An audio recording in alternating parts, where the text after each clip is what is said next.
Baik, Assalamualaikum warahmatullahi wabarakatuh. Perkenalkan, saya Rian Rahman dari Prodi PAI B semester 4. Di sini saya akan menjelaskan sedikit apa yang menjadi tugas saya, yaitu tentang pembelajaran Al-Quran dan Al-Hadis dalam pendidikan agama Islam. Tapi sebelum itu, saya atas nama pribadi memohon maaf yang sebesar-besarnya. Mungkin nanti dalam penyampaiannya banyak sekali yang kurang, banyak sekali yang tidak sesuai dengan harapan dosen. Tentu ini merupakan kelalaian daripada saya, karena saya dalam proses pembelajaran. Tentu yang namanya proses pembelajaran pasti banyak salah, pasti banyak kurang. Maka dari itu saya atas nama pribadi mohon kepada dosen mata kuliah ini untuk bisa menyampaikan kritik dan saran baik dari dosen ataupun dari teman-teman semua dari Prodi PAI 4B, karena untuk menjadi manusia pendidik yang sempurna itu tentu harus mau menerima kritik ataupun saran dari segala lini. Dan saya berterima kasih kepada seluruh aspek yang telah membantu saya dalam menyelesaikan tugas mata kuliah ini. Tentu saya bisa menyelesaikan ini banyak sekali dukungan, baik dari teman, baik dari dosen, dan yang paling utama saya bersyukur kepada Allah Subhanahu wa Ta'ala, karena nikmat beliau saya bisa menyelesaikan tugas ini dengan semangat. Baik, untuk mempersingkat waktu, langsung saja saya akan menjelaskan sedikit mengenai pembelajaran Quran Hadis dalam pendidikan agama Islam. Kita tahulah bahwa sejak dari SD, SMP ataupun SMA, kita sudah belajar banyak mengenai pembelajaran dari Al-Quran Hadis dalam pendidikan agama Islam. Dan hari ini pun kita memilih prodi yang banyak sekali sangkut pautnya dengan Al-Quran ataupun Al-Hadis, baik itu dari pengertian Al-Quran dan Al-Hadis, baik itu dari historisitas, baik itu dari ilmu-ilmu yang ada di dalam Al-Quran dan Al-Hadis yang menjadi pedoman umat Islam tentunya. Dan di sini saya juga diberikan mandat untuk menjelaskan secara super brain. Apa itu sih super brain? Super brain itu kalau saya searching di Google, itu adalah menjelaskan tentang bagaimana merancang kegiatan pembelajaran yang melibatkan semua komponen otak, baik itu emosional otak, otak sosial, otak kognitif, otak frekuensi, dan lain sebagainya. Jujur saya secara pribadi belum begitu memahami teori super brain. Yang saya tahu teori brainstorming yang saya sering amalkan di organisasi saya, yaitu teori brainstorming, yang dimana teori brainstorming ini adalah teori yang dimana audiens itu menjelaskan kepada kami, kepada saya, materi apa yang Anda pahami dari pembelajaran tersebut. Baik, langsung saja kita mulai pembelajaran Al-Quran Hadis dalam pendidikan agama Islam. Pengertian dan konsep dasar pembelajaran Al-Quran dan Al-Hadis dalam pendidikan agama Islam. Menurut Sudjana, pembelajaran dapat diartikan sebagai setiap upaya yang sistematik dan sengaja untuk menciptakan agar terjadi kegiatan interaksi edukatif antara dua pihak, yaitu antara peserta didik, warga belajar, dan pendidik atau sumber belajar yang melakukan kegiatan pembelajaran dalam Undang-Undang Nomor 20 Tahun 2003 tentang Sisdiknas pada pasal 1 ayat 20 menyebutkan bahwa pembelajaran adalah proses interaksi serta peserta didik dengan pendidik dan sumber belajar pada suatu lingkungan belajar. Kata pembelajar merupakan terjemahan dari kata instruksional atau bentuk kata benda.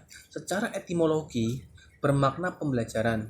Dalam perspektif metodik atau pedagogik, kata instruksional mengandung dua makna, yaitu kegiatan mengajar, teaching, dan kegiatan belajar, learning.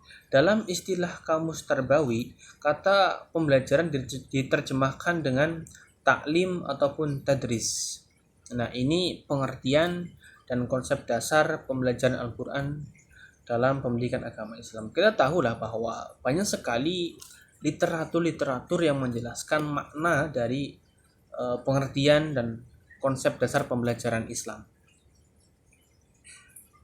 Pembelajaran juga menurut Gagne, ini saya bacakan juga pendapat dari ilmuwan lain.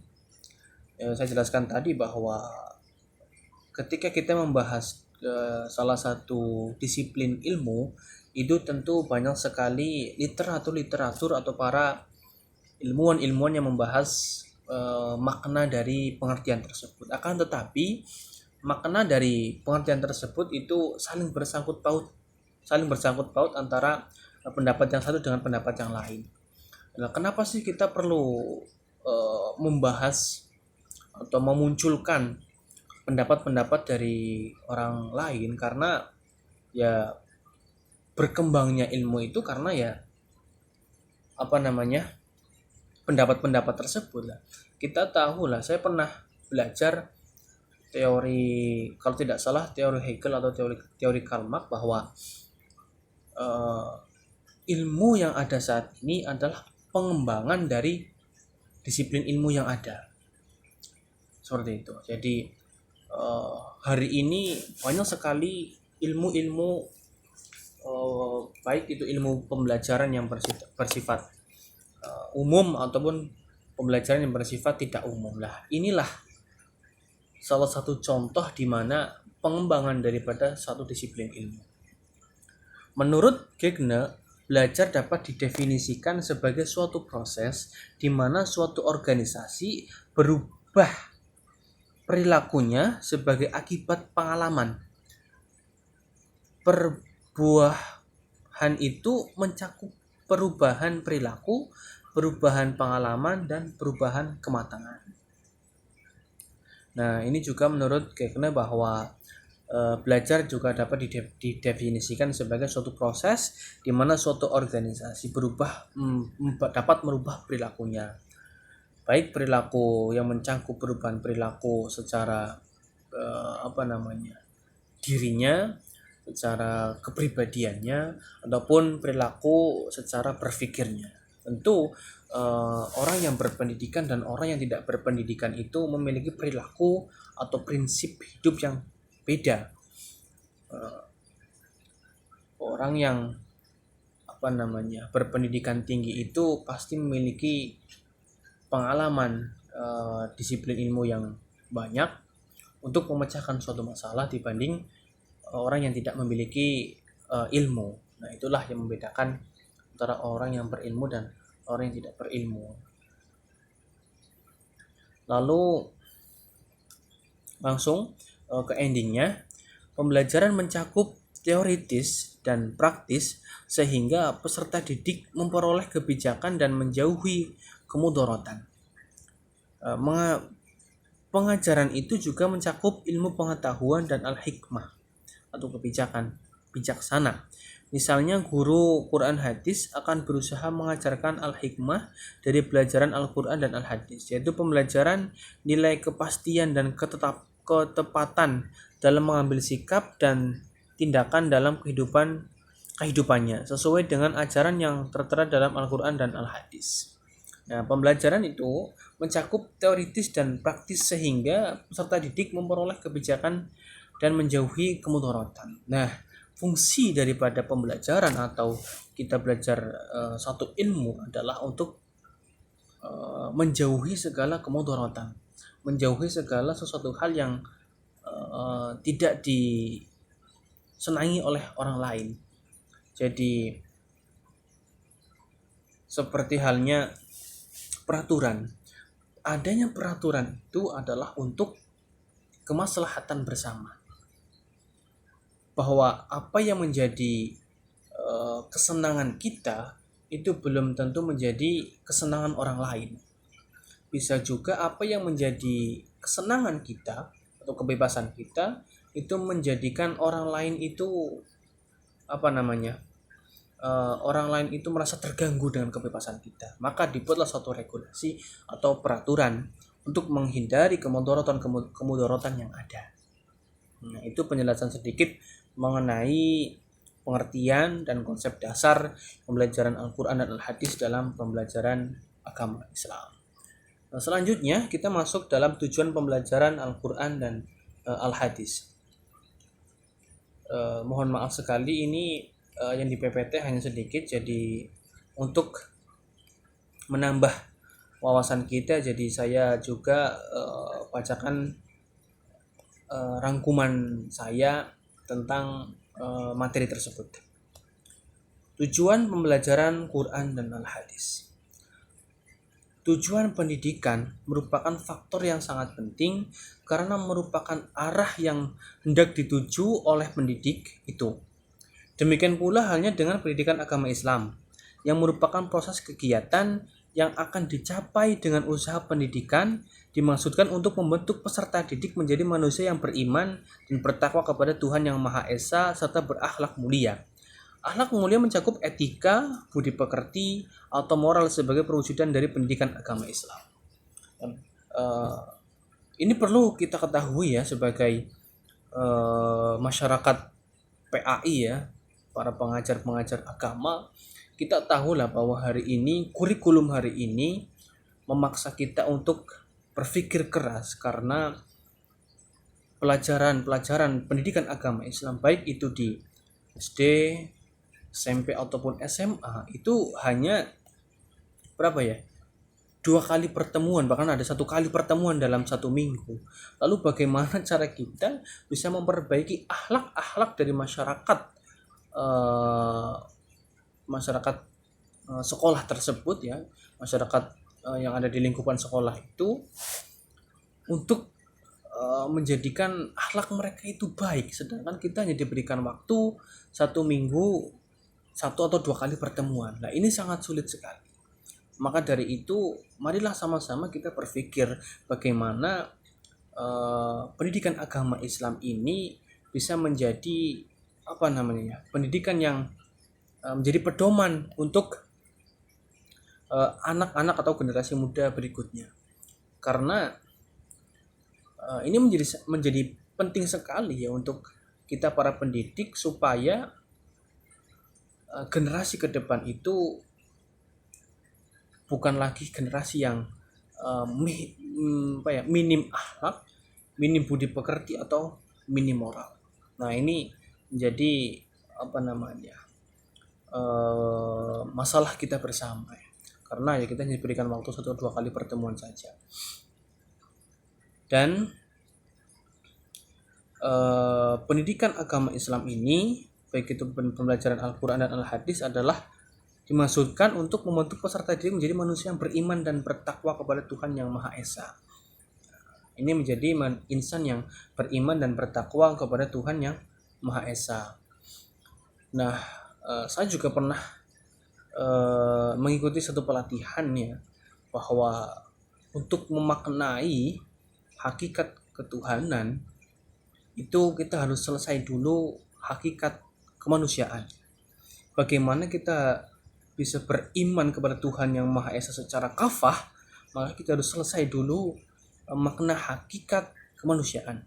Kalau hari ini kita masih sakit hati ketika dijelek-jelekan oleh orang lain, kita masih sakit hati ketika kebaikan kita tidak dibalas oleh orang lain, maka kita di situ belum selesai hakikat kemanusiaan. Dan ketika kita belum selesai hakikat kemanusiaan, maka sulit untuk bisa memaknai hakikat ketuhanan. Kita akan sulit sekali menjadi insan yang kafah untuk memaknai hakikat ketuhanan tersebut. Nah, itu hanya sedikit ilmu supaya kita bisa lebih luas pemahamannya. Lalu tujuan pendidikan secara formal diartikan sebagai rumusan klasifikasi pengetahuan, kemampuan dan sikap yang harus dimiliki oleh anak didik setelah selesai suatu pelajaran di sekolah, karena tujuan berfungsi mengarahkan atau mengontrol dan memudahkan evaluasi suatu aktivitas, sebab tujuan pendidikan itu adalah identik dengan tujuan hidup manusia. Lalu tujuan pembelajaran Al-Quran dan Hadis itu dibagi menjadi beberapa ya. Yang pertama adalah tujuan umum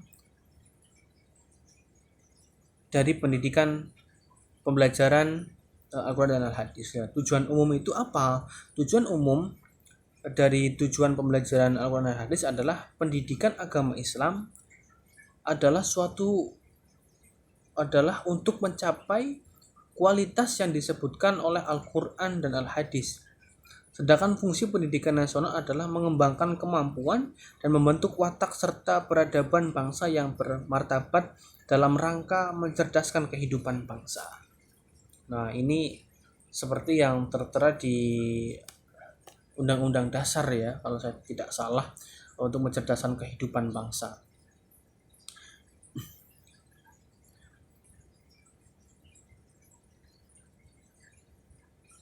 Lalu tujuan umum pendidikan di atas itu apa ya? Tujuan dari pendidikan di atas bahwa pendidikan agama bertugas untuk membimbing dan mengarahkan anak didik supaya menjadi muslim yang beriman, teguh sebagai refleksi dari keimanan yang telah dibina oleh penanaman dan pengetahuan agama yang harus dicerminkan dengan akhlak yang mulia sebagai sasaran akhir dari pendidikan agama tersebut. Nah, saya contohkan mudahnya seperti ini, bahwa adanya pembelajaran agama di dalam satu lembaga pendidikan itu menjadi refleksi untuk kita semua bahwa kita adalah manusia yang tidak boleh lepas daripada ketuhanan yang Maha Esa.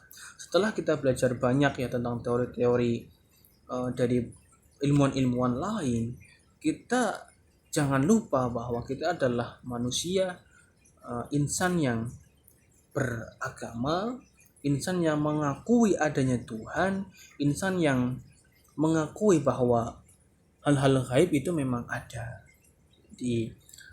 Selain ilmu agama itu untuk pedoman hidup kita, juga sebagai refleksi bagi kita semua setelah kita mempelajari teori-teori dari ilmuwan-ilmuwan lain. Saya singkat saja karena saya terbatasi oleh waktu. Ada juga ruang lingkup pembelajaran Al-Quran dan Al-Hadis. Nah, mengenai kata Al-Quran dan maknanya, beberapa ulama berpendapat. Menurut Imam Asy-Syafi'i, salah satu madhab yang masyhur bahwa Al-Quran tidak merupakan mustaq atau kata bentuk dari apapun itu, merupakan nama yang secara khusus diberikan oleh Allah Subhanahu wa taala untuk kitab suci yang diturunkan kepada Nabi Muhammad SAW. Ada juga pendapat dari Imam Al-Faraw, Imam Al-Asy'ari akhirih, karena ini banyak sekali jadi tidak perlu saya sebutkan, nanti bisa dibaca oleh teman-teman semua.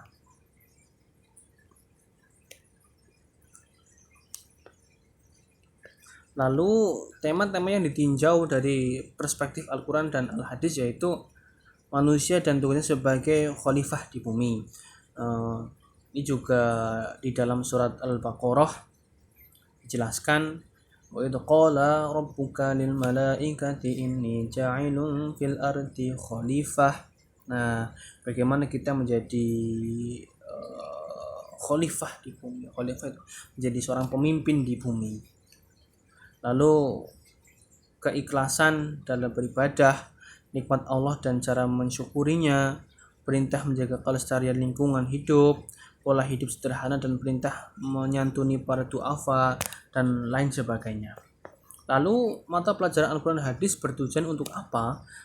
Yang pertama adalah meningkatkan kecintaan peserta didik terhadap Al-Quran dan Al-Hadis, membekali peserta didik dengan dalil-dalil yang terdapat dalam Al-Quran dan Al-Hadis sebagai pedoman dalam menyikapi dan menghadapi kehidupan. Nah, inilah tujuan dari mata pelajaran Al-Quran dan Al-Hadis. Mungkin itu sedikit yang bisa saya sampaikan. Tentu masih banyak kekurangan dalam penyampaiannya, tentu masih banyak kesalahan-kesalahan baik itu dari disiplin ilmunya atau lain sebagainya, dan kami sangat membuka sekali kritik dan saran dari baik itu dari dosen ataupun dari teman-teman semua, karena insan yang baik itu adalah insan yang mau menerima kritik dan saran dari orang lain. Kalau kritik itu bisa membangun, maka kenapa tidak untuk kita resapi. Mungkin itu yang bisa saya sampaikan. Allahumma fiq ila qawmi tarik. Wassalamualaikum warahmatullahi wabarakatuh.